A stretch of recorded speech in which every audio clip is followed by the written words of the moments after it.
नमस्कार सर्वांना. मी आपल्या यूट्यूब चॅनलवरती आपल्या सगळ्यांचं मनापासून स्वागत करते. तर आजच्या व्हिडिओमध्ये आपण बघणार आहोत की अगदी साध्या पद्धतीने घरी असतील त्या वस्तूंमध्ये आपण गणपती डेकोरेशन कसं करू शकतो ते. तर मी इथं 4 पाईप घेतलेत. 2 पाईप 8 फुटाचे आहेत आणि 2 पाईप ह्या 4 फुटाच्या आहेत.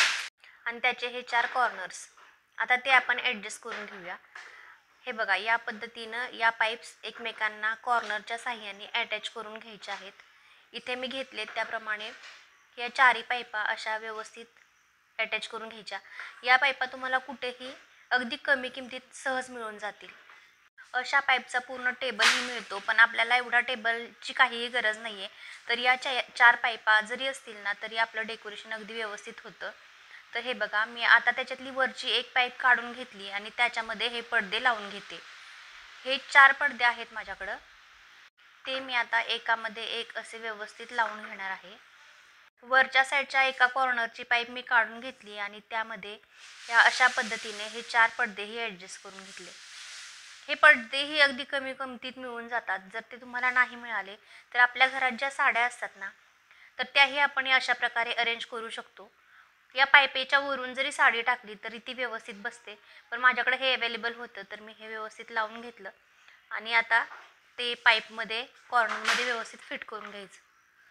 हे बघा, व्हिडिओत दिसतंय अशा पद्धतीनं पडदे मी अरेंज करून घेतले आहेत आणि ते व्यवस्थित प्लेट्स येतील असे सेट करून घेतलेत. बघत असाल तुम्ही किती छान दिसते. अगदी अजून काहीही लावलेलं नाही आहे तरी हे खूप छान दिसतं. जरी हे पडदे नसतील तरी घरातील साडीही आपण या ठिकाणी अरेंज करू शकतो. आता इथं आम्ही हा एक पुठ्ठा घेतला आहे आणि घरात जे वेल होते तर ते वेल या पुठ्ठ्याला व्यवस्थित अरेंज करून घेतो आहे. हे बघा, अशा पद्धतीनं हे असे वेलही ना दुकानामध्ये खूप कमी किमतीत मिळून जातात. याला काही जास्त खर्च नसतो आणि हे खूप वर्ष टिकतात. त्यामुळे हे घेतलेत तरी तुम्हाला बरीच वर्ष याचा यूज करता येईल. तर हे अशा पद्धतीनं मी अरेंज करून घेतले. आत्ता हा पुठ्ठा मी वरच्या पाईपला दोरीने व्यवस्थित बांधून घेतला आहे. हे बघा, अशा पद्धतीनं व्यवस्थित बांधून घ्यायचं.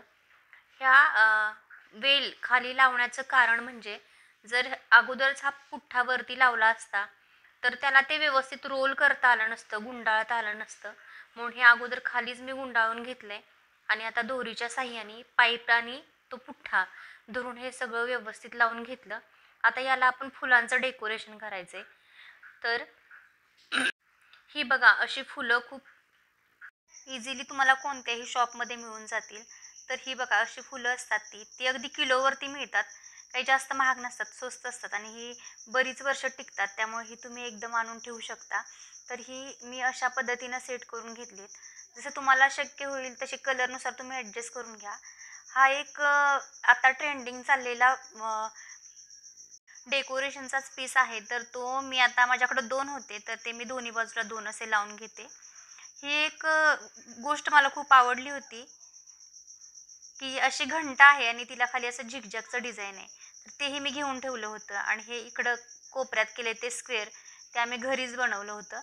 तर तेही असं व्यवस्थित अरेंज करून घेतलं. एक मोठा पीस होता त्या घंटीचा, तो वरती लावला आणि बाकीचे 2 होते ते असे साईडला लावून घेतलेत. हे बघा, इथं व्हिडिओत दाखवलेत त्याप्रमाणे असं लावून घेतले आणि झालं अगदी आपलं सिंपल डेकोरेशन. त्याला जास्त काही झंझट नाही.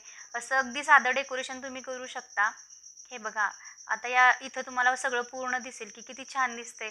अगदी घरात जे काही सामान अवेलेबल होतं ते मी लावून घेतले. जे काही तुमच्याकडं असेल, अगदी झेंडूच्या फुलांच्या माळा जरी असतील ना तर त्या अशा लावल्या आणि याच्यावरती एखादं लाईटिंग जरी सोडलं ना तर ते खूप अट्रॅक्टिव्ह दिसतं. तर तुम्हाला हा व्हिडिओ आवडला असेल तर व्हिडिओला लाईक आणि चॅनेलला सबस्क्राईब नक्की करा. धन्यवाद.